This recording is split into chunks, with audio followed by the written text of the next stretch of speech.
Hello दोस्तों, स्वागत है आपका। रेलवे का CN08 जिसके लिए कि काफी सारे लोग इंतजार कर रहे थे, वो अब आउट हो चुका है। कल अगर आप देखोगे तो सारी ऑफिशियल वेबसाइट पर आपको ये नोटिफिकेशन देखने के लिए मिल जाएगा।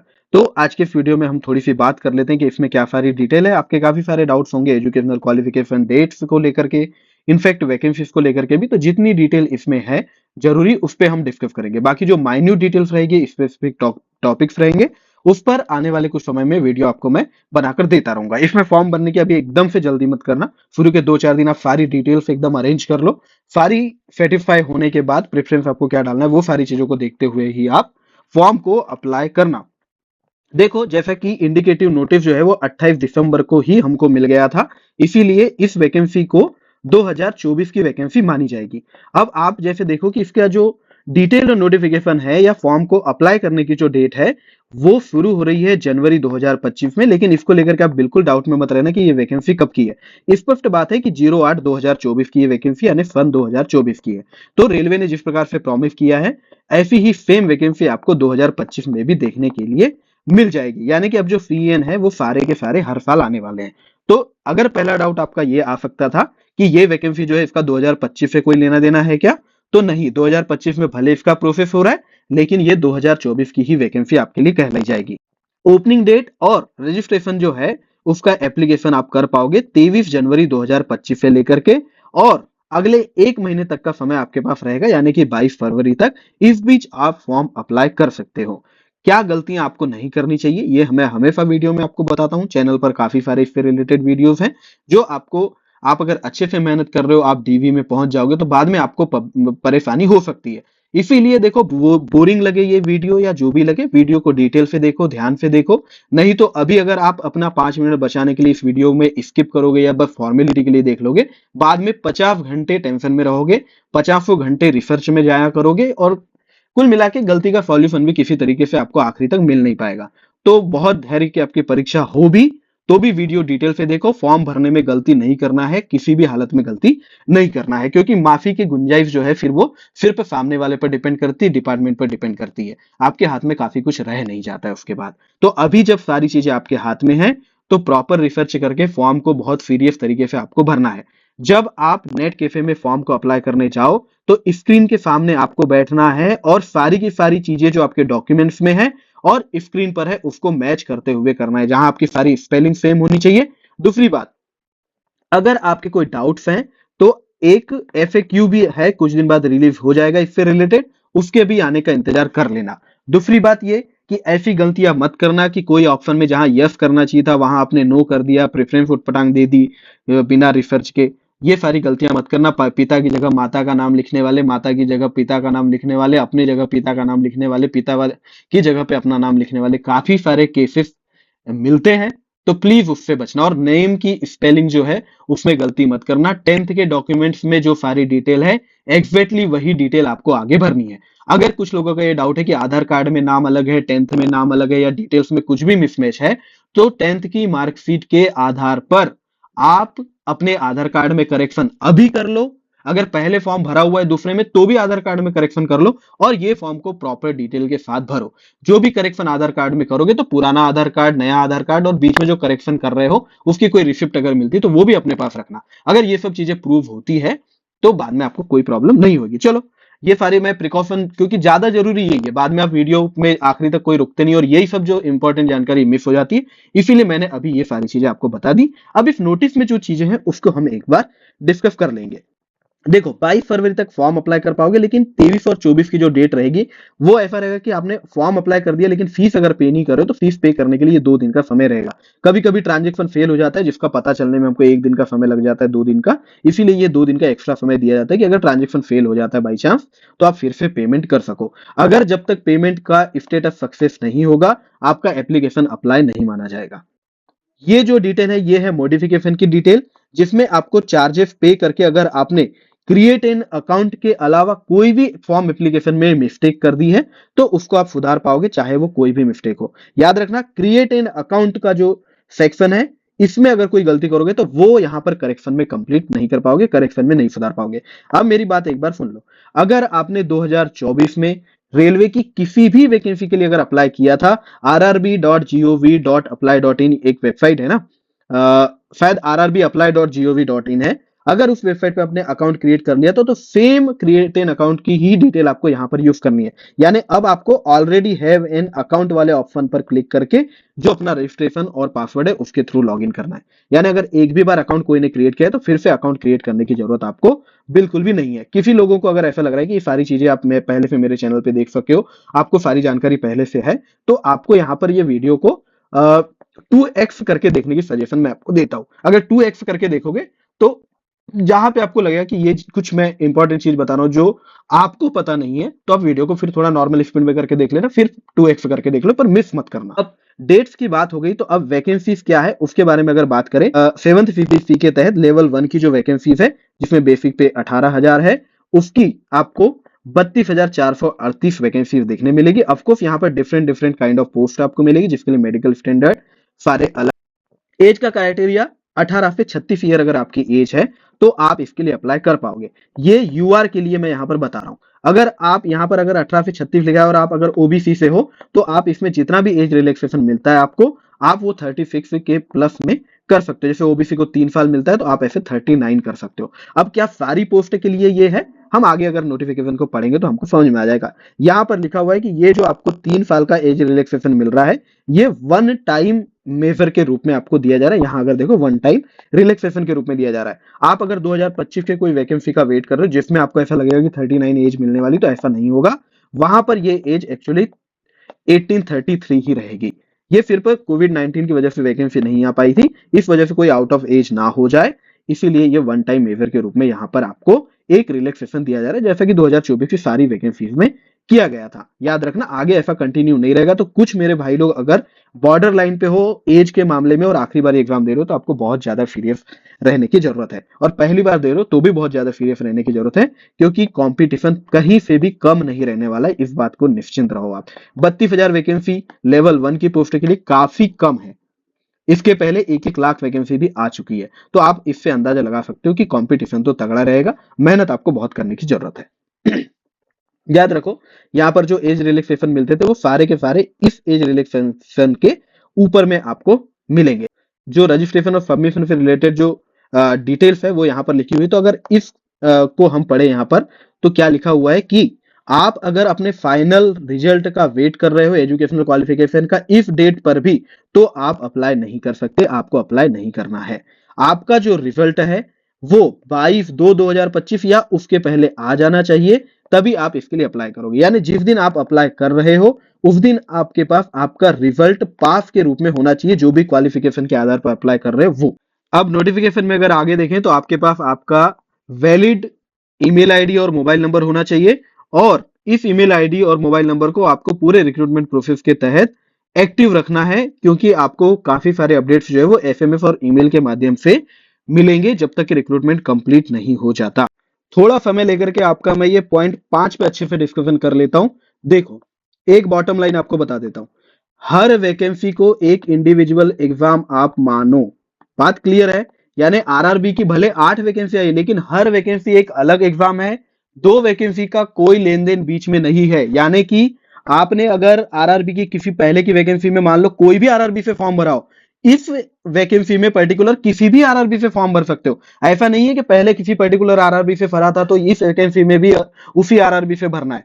बात क्लियर है भाई कि हर आरआरबी हर एग्जाम के लिए अलग अलग चूज कर सकते हो आप, बशर्ते इस पॉइंट को अच्छे से पढ़ो तो एक ही नोटिफिकेशन के अंदर, एक ही वैकेंसी के अंदर आप एक से ज्यादा आरआरबी से फॉर्म नहीं भर सकते, अदरवाइज सारे फॉर्म रिजेक्ट हो जाएंगे। आप एक वैकेंसी के अंदर भले 15 प्रकार की पोस्ट हो, आपको किसी एक ही आरआरबी से फॉर्म अप्लाई करना है, चाहे उसमें पूरे 15 प्रकार की पोस्ट हो या नहीं हो। बात क्लियर है? यानी आप अगर अभी इस वैकेंसी का फॉर्म जब भरोगे तो कोई भी एक ही एप्लीकेशन करना है, किसी एक ही आरआरबी से करना है, सारी की सारी पोस्ट का प्रेफरेंस आपको उसी आरआरबी में आपको देना है कि इस प्रकार से चाहिए। अगर आप ऐसा करते हो कि आप मल्टीपल पोस्ट के लिए कहीं पर फॉर्म अप्लाई करते हो, application to more than one railway, railway का मतलब है आरआरबी यानी कि जोन, यानी कि अगर मुंबई लिखा है तो सिर्फ मुंबई से भरो। हाँ, ये थोड़ा मतलब जहां डाउट नहीं आना चाहिए वहां भी आ जाता है, इसलिए मुझे इतना एक्सप्लेन करना पड़ता है, कर देता हूं आपको। एक से ज्यादा जगह पे फॉर्म अप्लाई करोगे तो आपको रिजेक्ट कर दिया जाएगा। अब कोई का अगर ये सवाल आ जाए कि मैं जैसे फॉर एग्जांपल आरआरबी या आरआरसी जहां से भी अप्लाई कर रहे हैं उसमें एक जोन के अंदर जैसे आपने फॉर्म अप्लाई करते समय आप आरआरबी सिलेक्ट करोगे ना शुरू में कि आप मुंबई से भरना चाहते हो या कहीं से भी, तो अब मुंबई में अगर आप देखोगे कि सीआरबी आ रहा है, डब्ल्यूआरबी आ रहा है और एससीआरबी आ रहा है, तो आप बिल्कुल ये तीनों में भर सकते हो।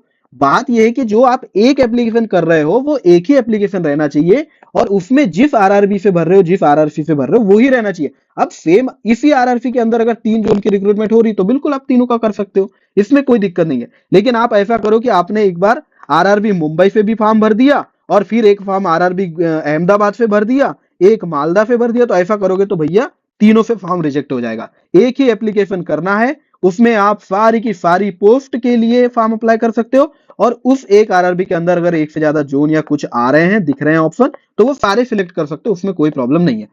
ठीक है। और यहाँ साफ साफ लिखा हुआ है कि आपके मोबाइल नंबर और ईमेल आईडी को चेंज करने से रिलेटेड कोई भी तरीके की हेल्प आपकी आरआरबी किसी भी तरीके से नहीं कर पाएगा, यहां पर साफ साफ लिखा हुआ है।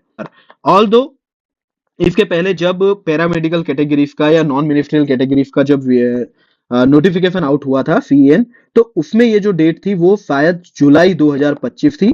तो ऐसी उम्मीद मुझे तो थी कम से कम कि यहाँ पर भी 2025 की एज पर काउंट किया जाएगा, लेकिन अभी जो यहाँ पर काउंट की जो डेट है वो 1/1/2025 है, यहाँ पर लिखा हुआ है। अगर इससे रिलेटेड कोई करेक्शन आएगा तो वो भी मैं आपको वीडियो के माध्यम से बता दूंगा। टेलीग्राम चैनल जरूर ज्वाइन करना, काफी सारी डिटेल्स मैं वहां पर प्रोवाइड आपको तुरंत कर देता हूँ। तो 1/1/2025 को जो भी एज क्राइटेरिया है वो आप फुलफिल करना चाहिए। आगे मैं बताऊंगा कि क्या क्या है। अब इस पर ध्यान देना, मेरे बहुत सारे भाई लोग इसको इग्नोर करते हो।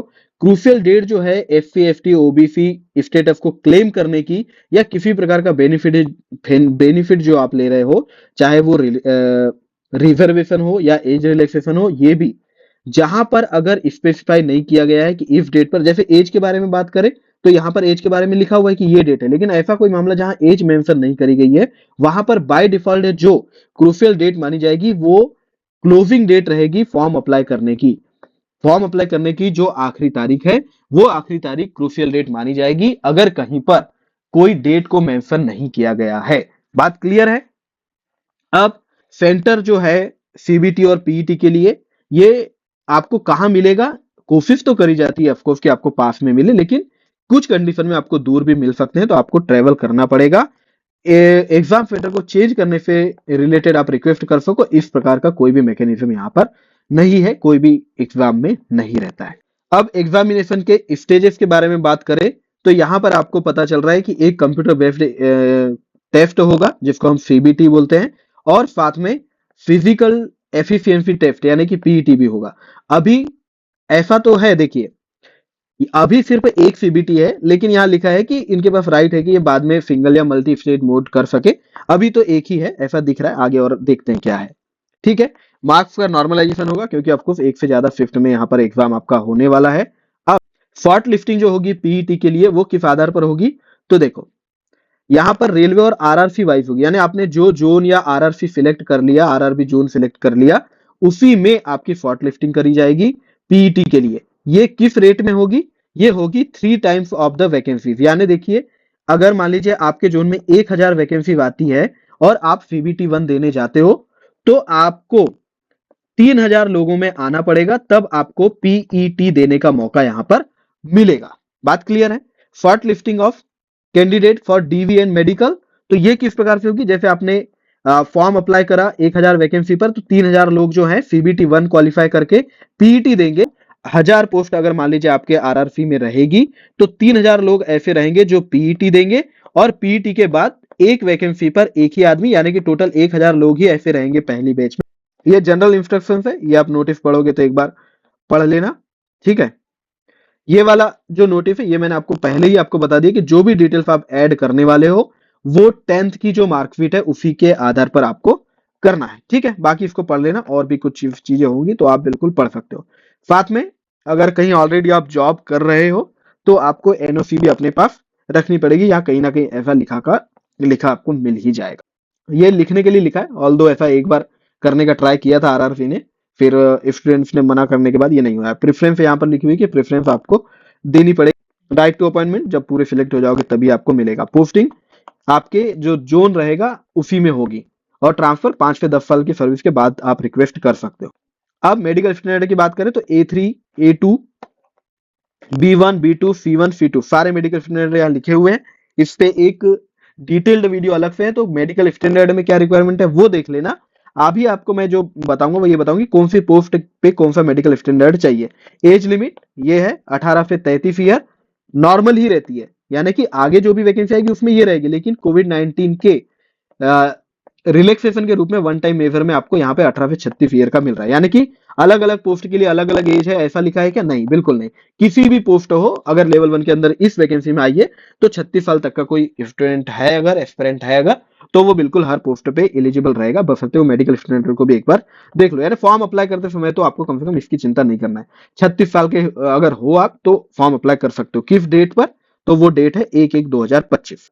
उसमें अगर कोई डाउट रहता है तो मुझे बताना, एक बार एक्सप्लेन कर दूंगा। लेकिन 18 से 36 किस प्रकार से है वो यहाँ पर बड़े अच्छे से समझाया हुआ है कि अगर आप 2/1/1989 को भी अगर आपका बर्थ हुआ है और आप यूआर ईडब्ल्यूएस कैटेगरी से हो तो आप फॉर्म अप्लाई कर पाओगे। ओबीसी से हो तो 2 जनवरी 1986 यानी कि 2 जनवरी 1986 को भी अगर आपका बर्थ हुआ है तो आप, अगर ओबीसी कैटेगरी में नॉन क्रीमी से हो तो फॉर्म अप्लाई कर पाओगे। अगर आप एससी एसटी कैटेगरी से हो और आपका बर्थ 1984 के 2 जनवरी को हुआ है तो भी आप फॉर्म अप्लाई कर पाओगे। लेकिन कोई भी अगर ऐसा है जो 2 जनवरी 2007 को अगर पैदा हुआ है या उससे बाद हुआ है तो वो फॉर्म अप्लाई नहीं कर पाएगा। याद रखना, अगर 1 जनवरी 2007 को कोई बर्थ हुआ है तो वो अप्लाई कर पाएगा, और बाकी सारे जो एज रिलैक्सेशन रहते हैं वो यहाँ पर लिखे हुए हैं, इस हिसाब से आप पढ़ सकते हो। अब एग्जामिनेशन फीस की बात करें तो 500 रुपए एग्जामिनेशन फीस रहेगी अगर आप इनमें से कोई कैटेगरी के अंदर नहीं आते हो, जिसमें से 400 रुपए आपको रिफंड हो जाएंगे जब आप CBT 1 में प्रेजेंट हो जाओगे। जो लोग फॉर्म भरेंगे CBT 1 नहीं देंगे उनको कोई रिफंड नहीं मिलेगा, लेकिन जो लोग एग्जाम में अपीयर हो जाएंगे उनको रिफंड मिल जाएगा। याद रखना, कहीं पर भी तो आपको मिलेगा EBC, इकोनॉमिकली बैकवर्ड क्लास, जिसके आधार पे आपकी फीस 250 रुपए होती रहेगी 500 वालों की। इसका लाभ मत लेना। आगे पीछे की कहानी कुछ मत पूछो, अगर मैं बोल रहा हूँ आपको मत लेना है, अनुभव के आधार पे बोल रहा हूँ, तो आप इसका लाभ लेने के चक्कर में मत जाओ। एक डॉक्यूमेंट बेकार में आपको वहां पे प्रोड्यूस करना पड़ता है, तो मेरे हिसाब से अच्छा है अगर आप ये पे कर देते हो तो भी कौन सी बड़ी बात है। यहाँ पर देखो आपको वापस तो आ ही रहे हैं पैसे, तो प्लीज इसी में फॉर्म भरना। आप ये वाला जो आपके लिए फैसिलिटी है ना EBC की, इसका लाभ लेने की कोशिश कोई मत करो, ज्यादा अच्छा है। बाकी अगर आप इन सारी कैटेगरी PWBD, फीमेल हो, ट्रांसजेंडर हो, एक्स सर्विसमैन से आते हो, या आप SC ST माइनॉरिटी कम्युनिटीज से आते हो, तो आपकी फीस 250 रुपए रहेगी, और ये सारे 250 रुपए जो रहेंगे वो बैंक ट्रांजेक्शन चार्ज अगर कोई लग रहा है तो उसको छोड़ करके आपके अकाउंट में वापस रिफंड कर दिया जाएगा CBT 1 में आपके प्रेजेंट होने के बाद। EBC क्या होता है उसकी कहानी पूरी यहाँ लिखी हुई है, ठीक है, इकोनॉमिकली बैकवर्ड क्लास के बारे में ये सारी चीजें, और इतने सारे डॉक्यूमेंट वैलिड रहेंगे। अब मेरी सजेशन तो है कि इसके बारे में आपको बिल्कुल सोचने की जरूरत नहीं, आपको EBC में सीधा नो कर देना है, फीस कंसेशन नहीं लेना है, बात खत्म। रिक्रूटमेंट प्रोसेस क्या रहेगी? तो आप फॉर्म अप्लाई करोगे, फिर आपके एडमिट कार्ड आएंगे, फिर आप कंप्यूटर बेस्ड टेस्ट दोगे, फिर फिजिकल एफिशिएंसी टेस्ट यानी कि PET दोगे, फिर डॉक्यूमेंट वेरिफिकेशन होगा, साथ में अगले दिन आपका मेडिकल एग्जामिनेशन हो जाएगा। उसके बाद आपकी मेरिट आएगी आपके। अगर मैं कंप्यूटर बेस्ड एग्जामिनेशन टेस्ट की बात यहां पर करता हूं तो 90 मिनट का पेपर होगा आपका, जिसमें जनरल साइंस, याद रखना सिर्फ साइंस आएगा 25 नंबर का, मैथमेटिक्स आएगी 25 नंबर की, रीजनिंग की अगर बात करूं तो 30 नंबर की आएगी, और करंट अफेयर और जनरल अवेयरनेस जो रहेगी वो 20 नंबर की आएगी। यानी कि यहां पर आपको साइंस सब्जेक्ट जो है उसको बहुत तबियत से तैयार करने की जरूरत है।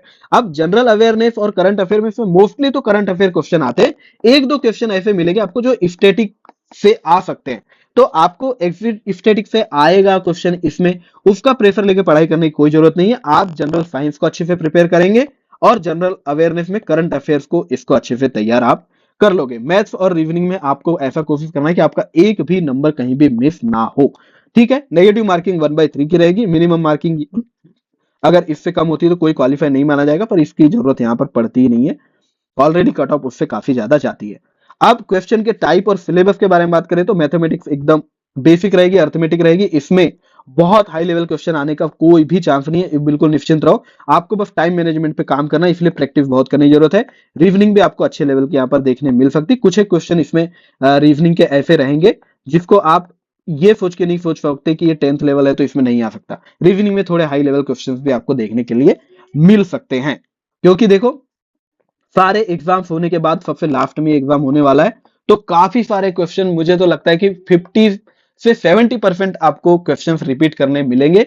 तो सारी की सारी आंसर कीज अगर आप इसके पहले होने वाली एग्जाम्स की अगर करके जाओगे तो आप रीजनिंग और मैथ्स में बाय गॉड सिर्फ आंसर कीज को अगर सेम टू सेम भी पूरा पढ़ लोगे तो आप आराम से यहाँ 25 में से मैं आपको कह रहा हूं 21 नंबर आराम से ला पाओगे। तो कोई भी अगर ऐसा मेरा भाई है जो पहले के आंसर कीज को बिल्कुल करे बिना आगे जाना चाहता है, इतनी बड़ी भूल मत करना, सिलेक्शन से बाहर खुद को मत करना। जनरल साइंस जो है उसमें ये सारे सब्जेक्ट 10th स्टैंडर्ड के लेवल के आएंगे।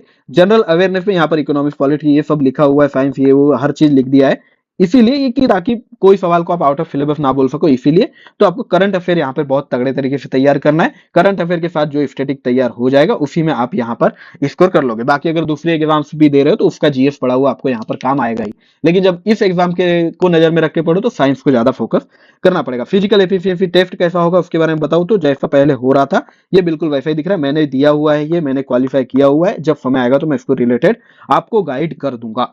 आगे बढ़ते हैं, अगर कुछ है देखने के लिए तो नॉर्मलाइजेशन मार्क्स का होगा, आपको ये बताया हुआ है। आप फोटो और सिग्नेचर के जो फॉर्मेट है इसको लेके बहुत सतर्क रहना, यहाँ पर जो लिखा हुआ है इसको अच्छे से पढ़ना। बाकी इस पे स्पेशल वीडियो मेरे चैनल पे आपको मिल जाएंगे कि आरआरबी का फॉर्म अप्लाई करने के लिए आपकी जो फोटोज और सिग्नेचर है उसका डायमेंशन क्या रहना चाहिए, किस तरीके से आपको करना चाहिए। जब भी आप एग्जाम देने जाओगे तब भी और जब ट्रेन में अगर आप फ्री ट्रेवल अथॉरिटी यूज करोगे आपके पास फोटो आईडी कार्ड होनी चाहिए जिसमें कि आप आधार कार्ड मान के चल सकते हो। आपके पास Aadhaar card, PAN card, driving licence ऐसी कोई चीज होनी चाहिए जो गवर्नमेंट इशू आईडी के रूप में आप यूज कर सकते हो। ये सारी आरआरसी की वेबसाइट है और ये सारे अगर जो भी यहाँ पर एब्रीविएशन यूज है उसकी डिटेल है। अब आगे हमको यहाँ पर दिखेगी सारे वो डॉक्यूमेंट्स जिनका फॉर्मेट आपको सही फॉर्मेट आपको रखना है। ये अगर फॉर्मेट खराब रहता है तो भी डॉक्यूमेंट को नहीं माना जाए, डॉक्यूमेंट वेरिफिकेशन फॉर्म है, इसके काफी चांसेस रहते हैं। तो फॉर्मेट जो भी डॉक्यूमेंट, किसी भी प्रकार का डॉक्यूमेंट अगर आपको इस एग्जाम से रिलेटेड लग सकता है तो उसके सारे का फॉर्मेट आपको यहाँ पर दिख जाएगा। इनफैक्ट हर नोटिफिकेशन में आपको ये चीज देखने के लिए मिल जाती है। अब आपको मैं एक पोस्ट पैरामीटर का अगर दिखाऊं तो यहाँ पर एजुकेशनल क्वालिफिकेशन में आपकी सारी समस्या जो थी खत्म हो गई है। अगर आप 10th पास हो या आपने आईटीआई किया है किसी भी ट्रेड से तो आप इस पर सारी की सारी पोस्ट पर एलिजिबल रहोगे। अगर आपने अप्रेंटिस किया तो भी सारी की सारी पोस्ट पर एलिजिबल रहोगे। अब आपका ऐसा आईटीआई ही चाहिए वाला यहाँ पर सिस्टम खत्म हो चुका है, जैसा कि मैंने वीडियो बना करके आपको बताया भी था। बस इस पर ध्यान देना कि अगर आपके पास किसी भी प्रकार की डिसेबिलिटी है बेंचमार्क तो आप कौन सी पोस्ट पर एलिजिबल हो नहीं हो इस पर थोड़ा सा ध्यान देके फॉर्म अप्लाई करना है। पोस्ट किस प्रकार से कितनी पोस्ट आई है उसके बारे में अगर मैं आपको बताऊं तो यहां पर ध्यान देना, यहाँ एक नंबर से शुरू होकर के जो पोस्ट है टोटल की टोटल 14 पोस्ट है, यानी 14 टाइप्स ऑफ पोस्ट है जिसके लिए आप अप्लाई कर सकते हो। तो अब इनकी प्रेफरेंस तो मुझे लगता है फॉर्म अप्लाई करते समय आपको देना ही पड़ेगा। तो आरआरबी भी सही सिलेक्ट करना, पोस्ट का प्रेफरेंस भी अगर फॉर्म भरते समय आपको देना पड़ रहा है तो कौन सी पोस्ट ऊपर रखना चाहिए कौन सी नीचे करना रखना चाहिए इस पे आप प्रॉपर रिसर्च करके ही ये सिलेक्शन करना, क्योंकि बाद में किसी भी हालत में आप ये प्रेफरेंस को चेंज नहीं कर पाओगे। ऑल्दो देखो अगर आप बॉर्डर लाइन पे मेरिट क्रॉस करोगे तब तो जो भी पोस्ट मिल जाए वही सही है, लेकिन अगर आपके बहुत अच्छे मार्क्स आ गए और आपने गलत पोस्ट ऊपर डाल दी, गलत पोस्ट मतलब गलत सही कुछ नहीं, लेकिन जो पोस्ट आप नहीं चाहते वो अगर ऊपर डाल दी और आपको वो पोस्ट अगर अलॉट हो जाती तो आप बाद में कुछ नहीं कर पाओगे, आपको उसी पे काम करना पड़ेगा। कौन सी पोस्ट के लिए कौन सा मेडिकल स्टैंडर्ड आपके लिए एलिजिबल है वो भी यहाँ पर लिखा हुआ है।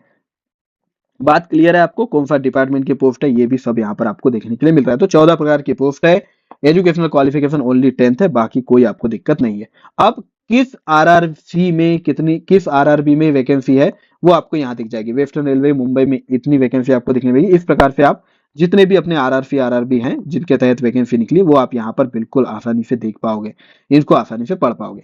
अब अगर आपके कोई डाउट बचते हैं तो मुझे कमेंट करके बताना, मैं उस पर स्पेसिफिक वीडियो बनाने की कोशिश करूंगा। फॉर्म भरने की बहुत जल्दी मत करना, फॉर्म भरने में कोई गलती मत करना, स्क्रीन के सामने बैठ के फॉर्म अप्लाई करना। फॉर्म अप्लाई करके हो जाएगा उसके बाद भी अपने फोन में आईडी लॉगिन करके यानी आरआरबी अप्लाई वाली वेबसाइट को ओपन करके अपना एप्लीकेशन फॉर्म को बिल्कुल अच्छे से चेक कर लेना। करेक्शन विंडो ओपन होगा, अगर कोई गलती लगी तो उसमें करेक्शन भी करा लेना, लेकिन अभी से अवेयर रहना, बाद में ये सारी चीजें नहीं होगी। सर्टिफिकेट का नंबर गलत मत डालना, ऐसे बहुत सारे केस मिलते हैं कि ईबीसी की जगह ओबीसी का नंबर डाल दिया, ईडब्ल्यूएफ डाल दिया, ये वो पंचायत मत करना प्लीज। बहुत सतर्क रह के फॉर्म भरना, आपकी जॉब का सवाल है, बात के बहुत स्ट्रेस से बचने के लिए अभी सतर्क रहोगे तो बहुत मदद होगी। Thank you very much, all the best.